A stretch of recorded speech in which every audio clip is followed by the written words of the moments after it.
Welcome everyone. तो हम पढ़ रहे हैं चाइल्ड डेवलपमेंट और इसमें हम स्टेजेस पढ़ चुके हैं और स्टेजेस से पहले हम बेसिक चीज़ें पढ़ चुके हैं, लाइक फिजिकल ग्रोथ क्या होती है, उसके प्रिंसिपल्स पढ़ चुके हैं और बेसिक चीज़ें जो थी वो पढ़ चुके हैं। तो अब स्टेजेस सबसे बड़ा मतलब one of the biggest topic था डेवलपमेंट में जो हमें पढ़ना था, और अब फिर से कुछ छोटे छोटे टॉपिक हैं बट इंपॉर्टेंट टॉपिक हैं जो हमें पढ़ने हैं। तो इस वीडियो में हम पढ़ने वाले हैं हेरिडिटी एंड एनवायरनमेंट के बारे में।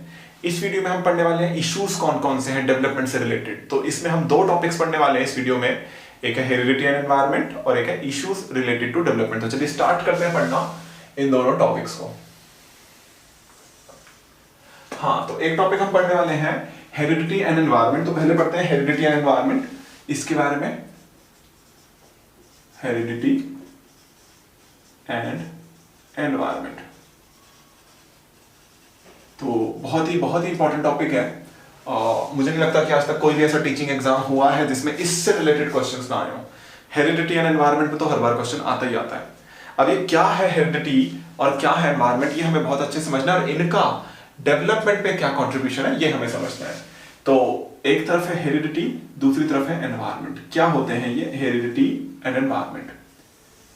हेरिडिटी वो चीज है जो आपको मिली है जीन्स से, आपके पेरेंट्स के जीन्स से। जेनेटिक मटेरियल है, आपकी जनरेशन, पिछली जनरेशन, उससे पिछली जनरेशन, मतलब आज आप जो हो तो उसमें पीछे की जनरेशन का जो कंट्रीब्यूशन है, आपके पेरेंट्स, ग्रैंड पेरेंट्स, पीछे 100 साल की जनरेशन भी हो सकती है, उनके थ्रू, जीन्स के थ्रू जो ट्रांसफर होते होते इंफॉर्मेशन आप में आई है। तो जीन्स से जो इंफॉर्मेशन आई उसको बोलते हैं हेरिडिटी, आनुवांशिकता। और एनवायरनमेंट क्या है? एनवायरनमेंट ऐसा कुछ नहीं है, एनवायरनमेंट का जीन्स से कुछ लेना देना नहीं है। तो यहाँ पे no contribution of genes, genes का कोई कंट्रीब्यूशन नहीं है। अब हेरिडिटी की अगर हम बात करें तो जीन्स का क्या कंट्रीब्यूशन है?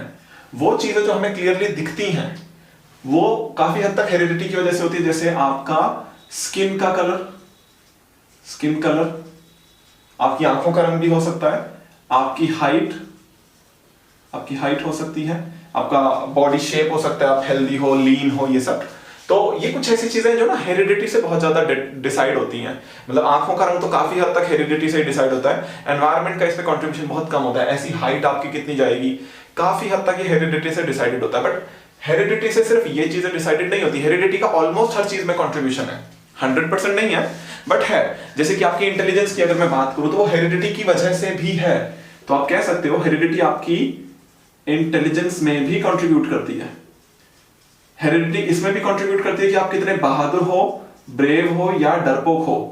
बहादुर हो या नहीं, मतलब अगर आप बहुत ज्यादा डरपोक हो तो उसका एक रीजन हेरिडिटी की वजह से भी हो सकता है, एनवायरनमेंट की वजह से भी हो सकता है। अगर आप बहुत ज्यादा बहादुर हो तो उसका एक रीजन हेरिडिटी की वजह से हो सकता है, दूसरा एनवायरनमेंट हो सकता है। तो हेरिडिटी का कंट्रीब्यूशन यहाँ पे भी है। हम ये नहीं कह सकते कि आपका बहादुर होना पूरी तरह एनवायरनमेंट की वजह से या पूरी तरह हेरिडिटी की वजह से, थोड़ा थोड़ा कंट्रीब्यूशन दोनों का है। इसी तरह से आप अगर बहुत ज्यादा शाई हो मान लो तो उसमें भी कुछ हद तक रोल है हेरिडिटी का, आपकी शाइनेस में। तो इसमें भी रोल है हेरिडिटी का।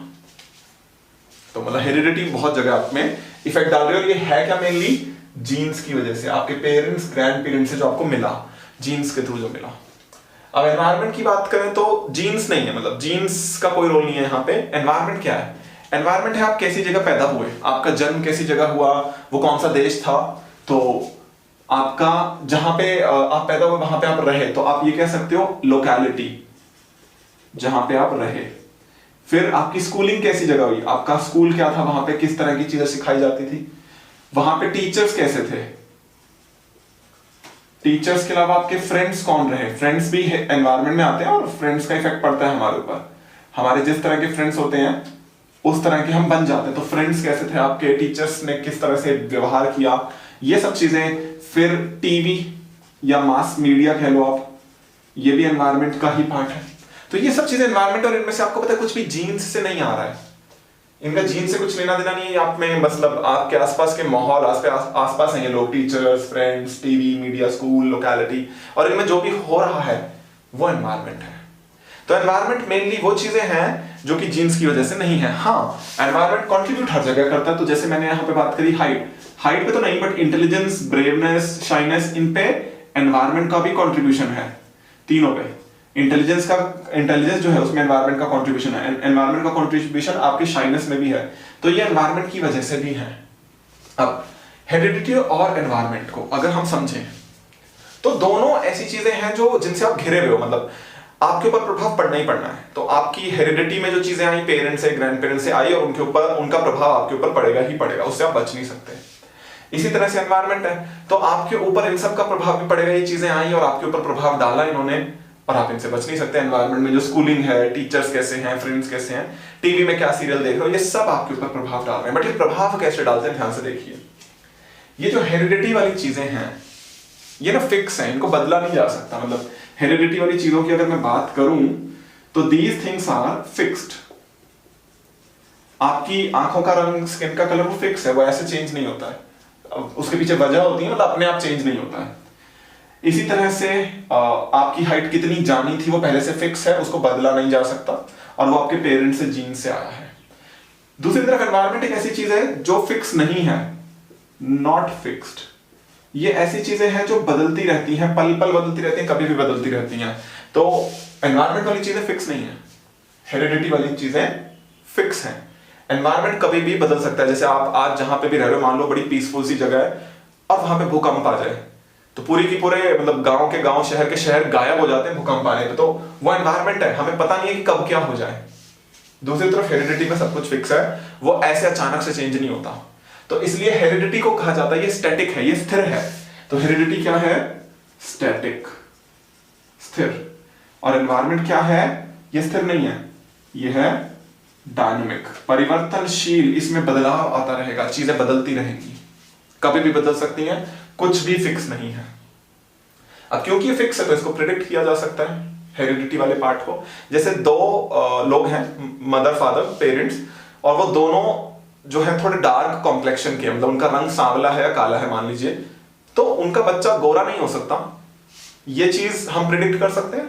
इसी तरह से अगर दोनों पेरेंट्स गोरे हैं तो उनका बच्चा सांवला या काला नहीं हो सकता, ये भी हम प्रिडिक्ट कर सकते हैं। तो ये है हेरिडिटी, प्रिडिक्ट की जा सकती है। बट एनवायरनमेंट के साथ ऐसा नहीं है। आज जो हो रहा है कल वैसा ही रहे ऐसा कोई जरूरी नहीं है। आज जो है वो कल बदल सकता है, कल क्या आज भी बदल सकता है, कभी भी बदल सकता है। तो आप ये कह सकते हो एनवायरनमेंट इज अनप्रेडिक्टेबल। आप इसको प्रेडिक्ट नहीं कर सकते। बट दूसरी तरफ हेरिडिटी इज प्रेडिक्टेबल, ये प्रिडिक्ट की जा सकती है, एनवायरनमेंट प्रिडिक्ट नहीं किया जा सकता। तो हेरिडिटी और एनवायरनमेंट की अगर हम बात करें, हेरिडिटी फिक्स है, स्थिर है, स्टैटिक है और प्रेडिक्टेबल है। बट एनवायरनमेंट फिक्स नहीं है, कभी भी बदल सकता है, प्रिडिक्ट नहीं किया जा सकता। और एनवायरनमेंट में आता क्या? ये सब चीजें एनवायरनमेंट में आती हैं, ये सब चीजें हेरिडिटी की वजह से, और ये कुछ चीजें ऐसी हैं जो एनवायरनमेंट हेरिडिटी दोनों की वजह से। तो ये दोनों की वजह से क्यों है? अब हम डेवलपमेंट पढ़ रहे हैं, इसको हम पढ़ क्यों रहे हैं? इसलिए पढ़ रहे हैं इस टॉपिक को क्योंकि आपके डेवलपमेंट में भी हेरिडिटी एनवायरनमेंट दोनों का कंट्रीब्यूशन है। आपका डेवलपमेंट का एक कॉज है हेरिडिटी और एक कॉज है एनवायरनमेंट। तो ये दोनों आपके डेवलपमेंट के कॉज है। बट कैसे? क्या इन दोनों को जोड़ने से आपका डेवलपमेंट होता है? क्या इन दोनों को घटाने से आपका डेवलपमेंट होता है? मतलब अगर मैं लिखूं कि डेवलपमेंट और हेरिडिटी आपस में एक दूसरे को किस तरह से प्रभावित करते हैं, सॉरी, एक दूसरे से कैसे मिलकर आपका डेवलपमेंट करते हैं, तो क्या बनेगा? हेरिडिटी और मल्टीप्लाई एनवायरनमेंट, या हेरिडिटी प्लस एनवायरनमेंट, या हेरिडिटी माइनस एनवायरनमेंट, या हेरिडिटी डिवाइडेड बाय एनवायरनमेंट। अब यहां पे ये चार इक्वेशंस जैसे लिखा हुआ है कि डेवलपमेंट जो है वो हेरिडिटी और एनवायरनमेंट के कैसे कॉम्बिनेशन से आता है। तो दो पे तो आप एग्री होगे कि ये नहीं होता है और ये नहीं होता है, इन दोनों पे आप एग्री होगे कि हाँ ये कभी नहीं हो सकता, तो ये दोनों तो गलत है, इसको तो काट देते हैं। बट ये दोनों में से कुछ भी हो सकता है। तो यहां पे आपको डाउट हो सकता है कि क्या है, ये वाला सही है, ये वाला सही है। अब सुनिए कैसे पता चलता है कौन सा सही है। तो मैंने यहाँ पे दो चीजें लिखी, हेरिडिटी एंड एनवायरनमेंट। क्या ये दोनों अलग अलग हैं? क्या ये दोनों एक दूसरे को प्रभावित करती हैं? नहीं करती हैं।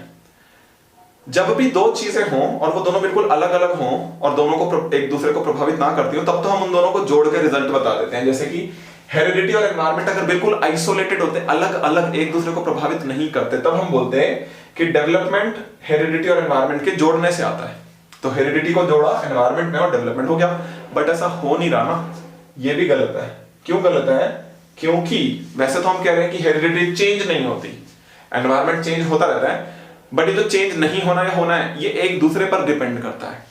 आपकी हेरिडिटी वाली चीजें चेंज होती हैं, बट हजारों सालों में, सैकड़ों सालों में एनवायरनमेंट की वजह से। अफ्रीका के लोग डार्क कॉम्प्लेक्शन के हैं, काले रंग के हैं, यूरोप के लोग गोरे रंग के हैं। क्यों है ऐसा? यह एनवायरनमेंट की वजह से है। यूरोप में बहुत ठंड होती है, अफ्रीका में बहुत गर्मी होती है।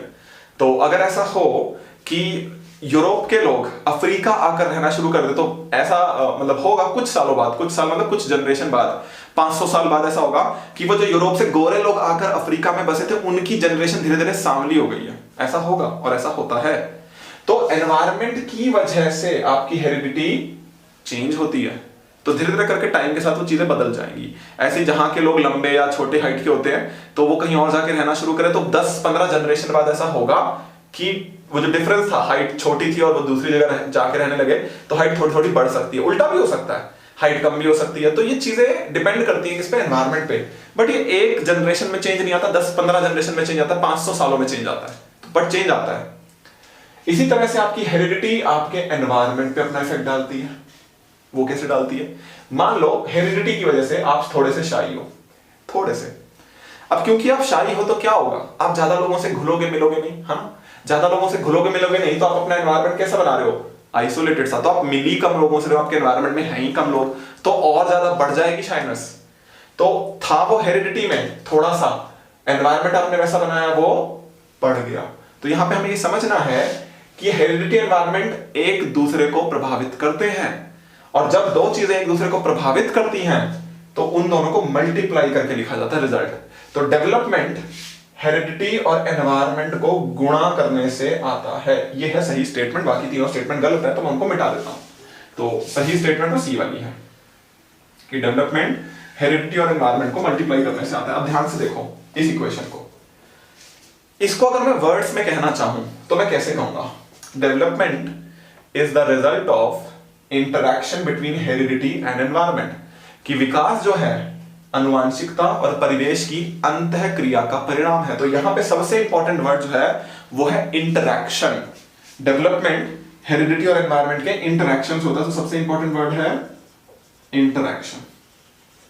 इन दोनों का इंटरैक्शन होता है, इसलिए आपका डेवलपमेंट होता है। और इनका इंटरैक्शन जितने अच्छे से होगा, जितना अच्छा आपको एनवायरनमेंट मिलेगा, आपकी हेरिडिटी जितनी अच्छी, दोनों अगर अच्छे हैं तो और अच्छा हो जाएगा। बट दोनों में से एक में भी प्रॉब्लम आई, हेरिडिटी अच्छी है, एनवायरनमेंट अच्छा नहीं मिला, तो डेवलपमेंट खराब हो जाएगा। एनवायरनमेंट अच्छा है, हेरिडिटी अच्छी नहीं है, तो डेवलपमेंट खराब हो जाएगा। तो दोनों का इंटरैक्शन होता है, दोनों एक दूसरे को प्रभावित करते हैं। तो इंटरैक्शन बहुत इंपॉर्टेंट है यहाँ पे। अब हमने बोला हेरिडिटी की वजह से भी डेवलपमेंट होता है, एनवायरनमेंट की वजह से भी डेवलपमेंट होता है, बट कितना परसेंट कंट्रीब्यूशन है हेरिडिटी का और कितना परसेंट कंट्रीब्यूशन है एनवायरनमेंट का? तो शायद आपने ऐसा सुना होगा कि 50% कंट्रीब्यूशन है एनवायरनमेंट का, 50% कंट्रीब्यूशन है हेरिडिटी। तो दोनों का 50-50 है, शायद आपने ऐसा सुना हो। या 40-60 सुना हो कि एक का 40% है, एक का 60% है, ऐसा शायद आपने सुना हो। अब सुनिए, अगर इस तरह की कोई भी परसेंटेज आपने पढ़ी कि 50-50 है, 40-60 है, ये सब गलत है। ये परसेंटेज कहना कि इस तरह से परसेंटेज है, ये पूरी तरह से गलत है। क्यों गलत है? हेरिडिटी एनवायरनमेंट दोनों एक दूसरे को प्रभावित करते हैं, बिल्कुल करते हैं। और अभी हमने कैसे बोला, कैसे प्रभावित करते हैं? गुणा करके। जोड़ा तो नहीं था, जोड़ने वाला तो है नहीं। क्यों? एक दूसरे को प्रभावित करते हैं। तो 50% को तो ऐड तो करना ही नहीं है ना, कि हम बोले कि डेवलपमेंट का 100% हो गया। करना तो मल्टीप्लाई है, दोनों को मल्टीप्लाई करोगे 2500 आ गया, ऐसा तो होता नहीं है। तो डेवलपमेंट में जो परसेंटेज समझाई जाती है ना, ये गलत है।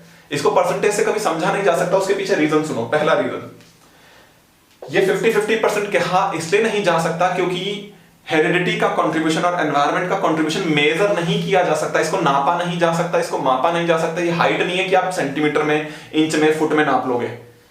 ना तो हेरिडिटी का कंट्रीब्यूशन मेजर किया जा सकता, ना एनवायरनमेंट का कंट्रीब्यूशन कैलकुलेट किया जा सकता। तो ये दोनों ही कैलकुलेट नहीं किए जा सकते, इसलिए 50-50 लिखना, 40-60 लिखना, तो ये दोनों गलत है। तो पहली चीज तो contribution can not be calculated, तो इसको मेजर नहीं किया जा सकता। नो मेजरमेंट,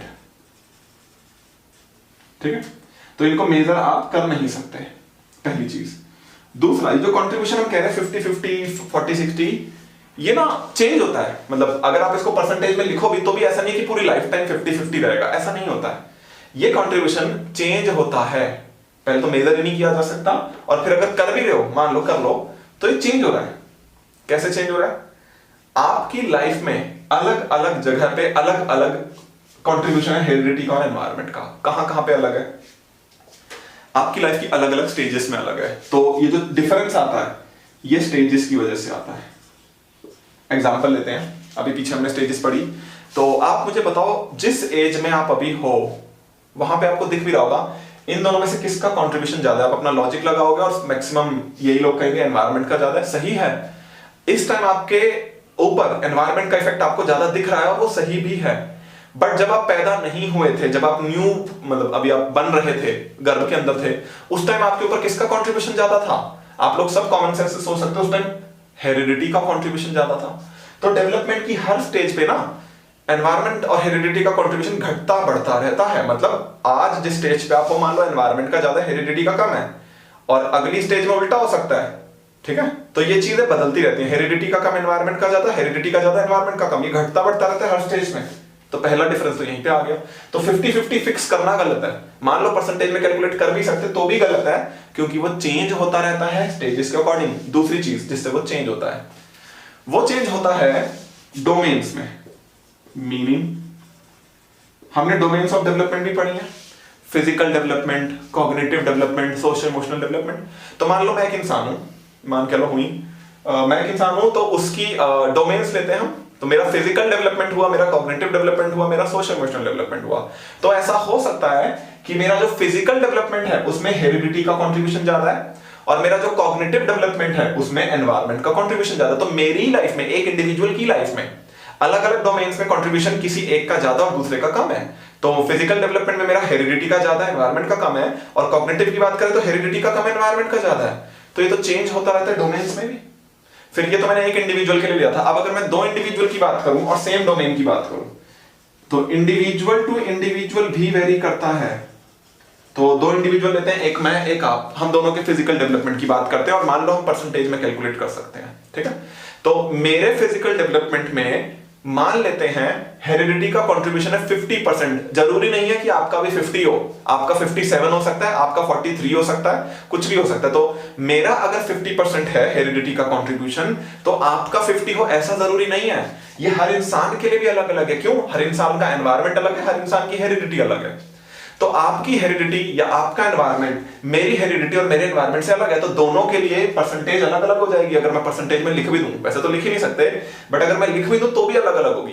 तो पहले तो हर इंसान के लिए अलग है, फिर हर इंसान के अंदर जो अलग अलग डोमेन्स है उनमें अलग है, फिर तीसरी चीज स्टेजेस, आप एक ही इंसान हो, स्टेज के अकॉर्डिंग चेंज होता रहेगा। तो हेरिडिटी एनवायरनमेंट दोनों का कंट्रीब्यूशन है, बट अलग अलग है, अलग अलग स्टेजेस में अलग है, अलग अलग डोमेन में अलग है, अलग अलग लोगों में अलग है। तो इसलिए हम हेरिडिटी एनवायरनमेंट को मतलब इस तरह से समझते हैं। आज अगर हम स्टेटमेंट दें कि क्या कंट्रीब्यूशन है इनका, तो हम एक ये स्टेटमेंट दे सकते हैं, development is the result of interaction between heredity and environment. बस, इसके अलावा कुछ नहीं। कितनी परसेंटेज कंट्रीब्यूशन है नहीं बता सकते, ज्यादा कम है नहीं बता सकते, दो इंसानों में किसका ज्यादा किसका कम है नहीं बता सकते। क्यों? मेजर तो कर ही नहीं सकते। तो आपको ये समझना है हेरिडिटी बहुत इंपॉर्टेंट चीज है, एनवायरनमेंट बहुत इंपॉर्टेंट चीज है, दोनों की वजह से डेवलपमेंट होता है, बट कितना हम नहीं बता सकते, हम कैलकुलेट नहीं कर सकते। ठीक है, तो ये था हेरिडिटी एनवायरनमेंट वाला कॉन्सेप्ट। अब हम दूसरे कॉन्सेप्ट पे चलते हैं अपने, जो कि है इश्यूज रिलेटेड टू डेवलपमेंट। तो डेवलपमेंट को लेकर ना बड़े इश्यूज हैं, मुद्दे हैं, और उन पे डिबेट चलती रहती है, डिस्कशन चलता रहता है। तो कौन से हैं वो इश्यूज, हमें उसकी बात करनी है। इश्यूज, मुद्दे, विकास से संबंधित मुद्दे। तो इसमें 3 इश्यूज हैं जो हमें पढ़ने हैं, और सबसे पहला सबसे फेमस इशू उठाते हैं, कॉन्टिन्यूटी वर्सेस डिसकंटिन्यूटी। क्या होता है ये कॉन्टिन्यूटी वर्सेस डिसकंटिन्यूटी? निरंतरता बनाम अनिरंतरता। देखो ये क्या है, बीच में लगा है वर्सेस। तो साइकोलॉजी में ना अलग अलग साइकोलॉजिस्ट के ना ग्रुप बने हुए हैं। एक ग्रुप मानता है ये ज्यादा सही है, दूसरा ग्रुप मानता है ये ज्यादा सही है। तो ये इशू क्या है? बहुत सारे साइकोलॉजिस्ट, अब तो खैर ये इशू सॉल्व हो गया है, तो पहले बात करते हैं था क्या इशू।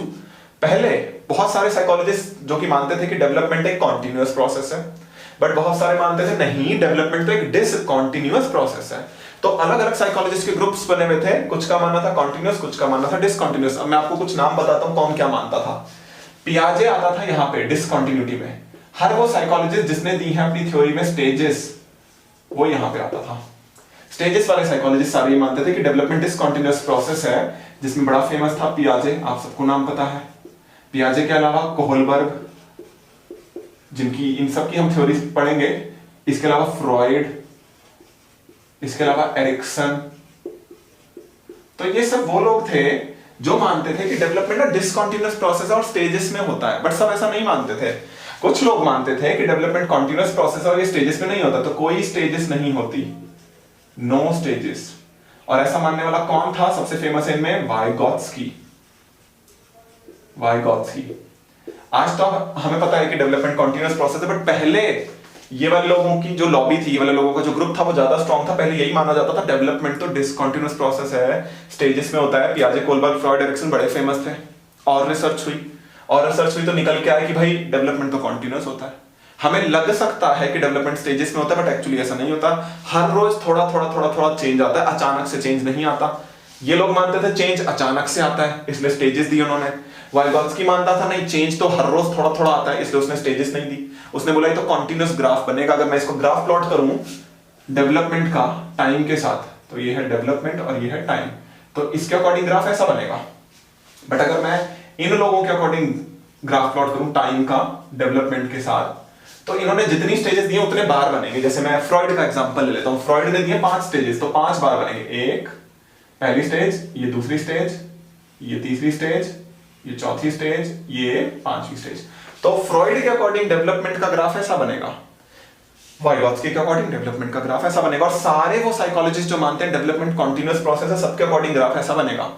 और यहाँ पे जितनी स्टेजेस हैं उतने ऐसे डंडे खड़े कर दो। तो एरिक्सन के 8 स्टेजेस है तो 8 बार हो जाएंगे, फ्रॉइड की 5 है तो 5 है, कोहलबर्ग में 6 है तो 6 है, पियाजे में 4 हो जाएंगे। तो इन लोगों की थिंकिंग क्या थी? डेवलपमेंट स्टेजेस में होता है, डेवलपमेंट अचानक से होता है। एक स्टेज पे जब आप थे दूसरी स्टेज पे जाओगे तो अचानक से चेंज आएगा। बट वाइगॉत्स्की की थिंकिंग क्या थी? चेंज हर रोज थोड़ा थोड़ा आता है और इसलिए ग्राफ कॉन्टिन्यूअस बनेगा, डेवलपमेंट क्योंकि कॉन्टिन्यूअस प्रोसेस है। आगे जाके क्या हुआ? ये इशू सॉल्व हो गया, ये इशू पूरी तरह से सॉल्व हो गया और निकल कर क्या आया कि डेवलपमेंट कॉन्टिन्यूअस प्रोसेस है। इसलिए आगे जाके जब इन लोगों की थ्योरीज पढ़ोगे ना, ये सब लोगों को क्रिटिसाइज किया जाएगा। किस लिए क्रिटिसाइज किया जाएगा? कि इन सबने बोला डेवलपमेंट तो डिसकंटिन्यूअस प्रोसेस है, स्टेजेस में होता है। इस बात के लिए सबको क्रिटिसाइज किया जाएगा, हर उस साइकोलॉजिस्ट को जिसने स्टेजेस दी हैं। बट वाइगॉत्स्की क्रिटिसाइज इस बात के लिए नहीं है कि उसने स्टेजेस नहीं दी, स्टेजेस में तो होता ही नहीं है ना डेवलपमेंट। और ये इशू सॉल्व हो चुका है। तो इस इशू का सॉल्यूशन हमें क्या बताता है? कि डेवलपमेंट कॉन्टिन्यूअस प्रोसेस है। आज हमारी अंडरस्टैंडिंग क्या कहती है? कि डेवलपमेंट एक कॉन्टिन्यूअस प्रोसेस है। तो ये इशू सॉल्व हो गया। बट 2 इश्यूज हमें और पढ़ने जो सॉल्व हुए नहीं हैं, उनके सॉल्व होने की उम्मीद भी नहीं है। कौन से हैं वो इशू? एक इशू जो बहुत फेमस है, पेपर में सबसे ज्यादा क्वेश्चन उसी पे आते हैं, वो है nature versus nurture. Nature versus nurture issue. ये क्या इशू है? नेचर वर्सेस नर्चर कुछ नहीं है, ये जो हमने अभी हेरिडिटी एनवायरनमेंट पढ़ा यही है, यहां जो हम डिस्कस कर रहे थे। तो यहां जो हम डिस्कस कर रहे थे वही है। नेचर जो है वो है हेरिडिटी वाला पार्ट, हेरिडिटी। नर्चर जो है वो है एनवायरनमेंट वाला पार्ट। और ये है सबसे फेमस डिबेट प्रेजेंट टाइम की, मतलब आप इसको ये कह सकते हो कि मोस्ट फेमस इशू है जो चल रहा है। तो ग्रुप्स बने हुए हैं साइकोलॉजिस्ट के। कुछ कहते हैं कि हेरिडिटी का ज्यादा कंट्रीब्यूशन होता है एक इंसान के डेवलपमेंट पे। दूसरे ग्रुप में क्या माना जाता है कि नहीं, एनवायरनमेंट का ज्यादा कंट्रीब्यूशन होता है आपके डेवलपमेंट पे। तो ऐसे अलग अलग ग्रुप बने हुए हैं और ये ग्रुप आज भी हैं और अलग अलग इन लोगों की थिंकिंग है। एक मानता नहीं हेरिडिटी ज्यादा इंपॉर्टेंट है, दूसरा मानता नहीं एनवायरनमेंट ज्यादा इंपॉर्टेंट है। और ये कभी सॉल्व नहीं होगा। इन लोगों की डिबेट इसी बात को लेकर हो रही है कि किसका कंट्रीब्यूशन ज्यादा है, किसका कंट्रीब्यूशन कम है, और ये कभी सॉल्व नहीं होगा। बस आप इतना समझ सकते हो आज के टाइम में हम बस ये कह सकते हैं डेवलपमेंट पर हेरिडिटी एनवायरनमेंट दोनों का कंट्रीब्यूशन है। ये दोनों आपस में जो इंटरैक्ट करते हैं इसकी वजह से आपका डेवलपमेंट होता है। और इन दोनों में से किसका कंट्रीब्यूशन ज्यादा या कम है ये कहना पॉसिबल नहीं है। ये कहना पॉसिबल क्यों नहीं है? क्योंकि हर इंसान के लिए वो अलग अलग है, जैसा कि मैंने बताया। फिर हर डोमेन में वो अलग अलग है, फिर हर स्टेज पे वो अलग अलग है। तो यहाँ पे हम नहीं कह सकते कि नेचर ज्यादा इंपॉर्टेंट है या नर्चर। दोनों इंपॉर्टेंट है, अलग अलग लोगों के लिए अलग अलग चीज इंपॉर्टेंट हो सकती है, बट दोनों इंपॉर्टेंट है। तो ये इशू चल रहा है, आगे भी चलता रहेगा, सॉल्व नहीं होगा, इसकी कोई उम्मीद नहीं है सॉल्व होने की। इसी तरह का एक और इशू है जो सॉल्व नहीं हुआ है, उसकी भी उम्मीद कम है सॉल्व होने की। वो इशू क्या है? Early experience versus later experience. अब ये क्या है? अगेन साइकोलॉजिस्ट के ग्रुप्स हैं। एक ग्रुप मानता है कि आप आज जो भी हो उसका रीजन है आपका बचपन, मतलब शुरू के 4, 5, 6 साल तक, जन्म से लेकर शुरू के 5, 6 साल तक जो हुआ उसकी वजह से आज आपकी पर्सनैलिटी। तो अगर आज आप 25 साल के हो तो जो आज 25 साल में आप हो उसका रीजन है पहले शुरू के 5-6 साल। बट दूसरी तरफ है लेटर एक्सपीरियंस वाले साइकोलॉजिस्ट का ग्रुप, वो मानते हैं नहीं, आज अगर आप 25 साल के हो तो 20-19 साल से लेकर 25 साल तक जो आपके साथ हुआ, जो अनुभव आपको मिले, जो एक्सपीरियंस आपको मिले, उनका कंट्रीब्यूशन ज्यादा है आपके ऊपर। तो कुछ साइकोलॉजिस्ट मानते हैं बहुत पुराने वाले का कंट्रीब्यूशन ज्यादा है, कुछ मानते नहीं आज वाले का कंट्रीब्यूशन ज्यादा है। ऐसे भी लोग हैं। अब इसमें मैं आपको बताता हूं कौन है। अर्ली एक्सपीरियंस में सबसे फेमस है फ्रॉयड। फ्रॉयड मानता था एक बच्चे के जन्म से लेकर 5 साल तक सब कुछ जो हुआ वो इंपॉर्टेंट है। मतलब आज आप जो भी हो उसमें सबसे बड़ा रोल जन्म से लेकर 5 साल तक का है। ऐसा कौन मानता था? फ्रॉयड। बट लेटर वाले में बहुत सारे साइकोलॉजिस्ट है, उसमें फेमस कौन है? फ्रॉयड का एक स्टूडेंट जिसका नाम है एरिक्सन। एरिक्सन का कहना था कि आपको ना लाइफ टाइम एक्सपीरियंस मिलते हैं, तो आज जो आप हो वो पिछले 5 सालों की 6 सालों की वजह से है। आगे जैसे 40 साल का कोई इंसान है तो वो 40 साल में जो है उसकी जो पर्सनैलिटी है, उसका जो बिहेवियर है, उसका रीजन क्या है, वो 35 साल के बाद से लेके 40 साल तक का जो टाइम पीरियड है वो है। बट फ्रॉयड क्या बोलेगा? नहीं, फ्रॉयड बोलेगा जन्म से लेके 5 साल तक की ही वजह से आपकी 25 साल वाली पर्सनैलिटी थी, और 40 साल में भी आप जैसे हो जन्म से लेके 5 साल तक की वजह से ही हो। तो ये है इन दोनों की थिंकिंग। अब ऐसे और बहुत सारे साइकोलॉजिस्ट हैं, तो पूरा ग्रुप है अर्ली एक्सपीरियंस वालों का और लेटर एक्सपीरियंस वालों का। ये डिबेट भी चले जा रही है, इस डिबेट के भी सॉल्व होने के आसार नहीं है। क्यों नहीं है? क्योंकि भाई अगेन सेम रीजन है, जैसे नेचर नर्चर में, हेरिडिटी एनवायरनमेंट में था, सेम चीज। तो अर्ली एक्सपीरियंस लेटर एक्सपीरियंस की अगर मैं बात करूं, हर इंडिविजुअल के लिए अलग अलग है। कुछ इंडिविजुअल ऐसे हैं जिनके लिए अर्ली एक्सपीरियंस का कंट्रीब्यूशन हमें ज्यादा दिखेगा, बट दूसरी तरफ कुछ जो लोग हैं वो ऐसे हैं जिनमें हमें अभी का टाइम पीरियड में जो हुआ वो ज्यादा दिखेगा। फिर हर डोमेन में अलग अलग है। तो एक इंसान मान लो जैसे मैं, तो मेरी एजुकेशन में ऐसा हो सकता है अर्ली एक्सपीरियंस का कंट्रीब्यूशन ज्यादा हो, और मेरी एजुकेशन के अलावा किसी और फील्ड का अगर मैं एग्जांपल लाइक हेल्थ का एग्जांपल ले लें तो लेटर एक्सपीरियंस की वजह से ज्यादा हो। तो कुछ भी हो सकता है, वो हर इंसान के लिए अलग है, हर डोमेन में अलग है, हर स्टेज में अलग है। तो लाइफ की अलग अलग स्टेजेस में दोनों का कंट्रीब्यूशन अलग अलग है। लाइफ के अलग अलग डोमेन में, ह्यूमन डेवलपमेंट की डोमेन में कंट्रीब्यूशन अलग अलग है। फिर दो इंसानों के लिए तो बहुत ही अलग है। तो हमें समझना है अर्ली एक्सपीरियंस भी इंपॉर्टेंट है, लेटर एक्सपीरियंस भी इंपॉर्टेंट है, बट कौन सा ज्यादा इंपॉर्टेंट है ये हम कह नहीं सकते। जैसे हम हेरिडिटी इंपॉर्टेंट है, एनवायरनमेंट इंपॉर्टेंट है, ये तो कह सकते हैं, बट दोनों में से ज्यादा कौन सा इंपॉर्टेंट है नहीं कह सकते। वैसे यहाँ पे है, तो ये डिबेट भी कभी सॉल्व नहीं होगी। जैसे ये सॉल्व नहीं हुई, ये डिबेट भी चलती रहेगी, ये डिबेट भी चलती रहेगी। इनका लाइक सॉल्व होने का कोई चांस लग नहीं रहा है। तो कब सॉल्व होगी हमें नहीं आइडिया, और इन दोनों में से किसका कॉन्ट्रीब्यूशन ज्यादा है हमें नहीं आइडिया, ना कभी कर सकते, क्योंकि अलग अलग लोगों के लिए अलग अलग है, अलग अलग डोमेन में अलग अलग है। तो ये थे दो टॉपिक, एक तो हेरिडिटी एनवायरनमेंट वाला टॉपिक कि हेरिडिटी और एनवायरनमेंट क्या है, उनका कंट्रीब्यूशन क्या है, और दूसरा इश्यूज वाला टॉपिक कि डेवलपमेंट को लेकर जो इश्यूज चल रहे हैं। हालांकि क्वेश्चन सबसे ज्यादा इस पे आए हैं और वो हेरिडिटी एनवायरनमेंट वाले टॉपिक है, तो आप इसको वहां भी रख सकते हो, बट इन पे भी आ सकते हैं, ग्राफ पे आ सकता है, जनरल क्वेश्चन आ सकता है। अर्ली एक्सपीरियंस, लेटर एक्सपीरियंस अब तक आंसर ऑप्शन में दिखा है, क्वेश्चन इस पे डायरेक्टली नहीं आया, बट आ सकता है।